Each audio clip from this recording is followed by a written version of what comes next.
nilikuwa naamini tungeungana na yeye in parliament one day. Duond bura mar ODM dwaro mondo sirikal Kenya Kwanza oyangre mar kawo ondamo mager ne jotelo machin mibadhi omieno e pacho ka.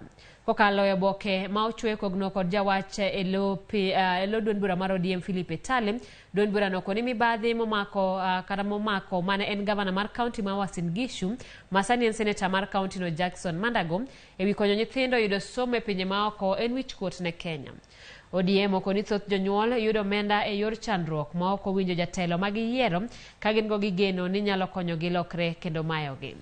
E oboke no ODM bende oyango ni giikore mar medo kedo kod mibadhi kendo neno ni oganda jonyuol mane omenda gi olal e chenro mane onyisgi ni dhi miyo nyithindgi somo e piny Finland kod Canada oyudo ratiro ka giseyo Kenya Kwanza kuom dewo wang' joma mibadhi osemieno kendo keto gi lemo mopogore opogore mag telo.